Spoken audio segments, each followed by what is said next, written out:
m'appelle Sandrine Foulon, je suis journaliste, je suis rédactrice en chef à Alternatives économiques. De notre petite fenêtre de journaliste, ce qu'on observe, c'est qu'il y a une véritable prise de conscience, ça c'est sûr. Il y a un statut du proche aidant depuis 2015. Les accords sont signés dans les entreprises, dans les branches. Il y a des possibilités de donner des RTT. Il y a un congé proche aidant.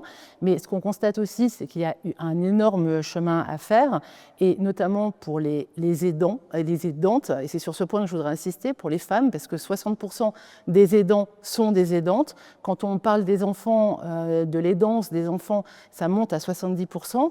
Et ce qu'on observe, c'est que les femmes, plus que les hommes, prennent en charge les tâches les plus émotionnellement dures. Ce sont elles qui prennent des temps partiels, ce sont elles qui renoncent à l'emploi, beaucoup plus que les hommes. Ça a un impact sur leur carrière professionnelle, ça a un impact aussi sur leur santé mentale, plus que les hommes. Elles ont un souci à essayer de joindre tous les bouts. Et c'est un enjeu majeur à prendre en charge parce que, selon les chiffres, on nous dit qu'on entre dans les danses entre 35 et 39 ans en moyenne, c'est très tôt. C'est un enjeu majeur parce que un tiers, voire un quart des salariés sera aidant en 2030. 2030, c'est demain. Alors on trouve les bonnes pratiques plutôt dans les grosses entreprises. Je pense aussi à des groupes mutualistes qui ont mis en place toute une politique assez complète, notamment en ce qui concerne le don de RTT. Il peut y avoir des fonds de solidarité, c'est-à-dire qu'à partir du moment où un salarié donne des jours de RTT, l'entreprise abonde, donc c'est assez important. Il y a des autorisations de ce qu'on appelle d'absence qui sont rémunérées. Ça aussi, c'est capital, surtout pour les imprévus, pour gérer les imprévus.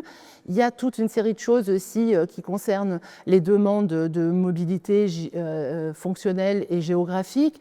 Il y a du télétravail dérogatoire, avec effectivement des fois des interrogations, parce que quand on s'occupe d'un conjoint aidant surtout, le télétravail, c'est peut-être pas toujours forcément une bonne idée, mais ça existe. C'est très important parce qu'en fait, il faut arriver à montrer que c'est aussi une vraie compétence qu'on peut valoriser, notamment auprès de recruteurs. Et il y a eu des études qui ont été faites au Royaume-Uni qui montrent que quand une politique positive, en tout cas complète, est mise en œuvre, il y a un effet sur l'absentéisme, c'est-à-dire il y a une baisse de l'absentéisme, il y a une amélioration de la productivité et même in fine, une amélioration de l'image de l'entreprise. Donc c'est vraiment des choses à prendre en compte.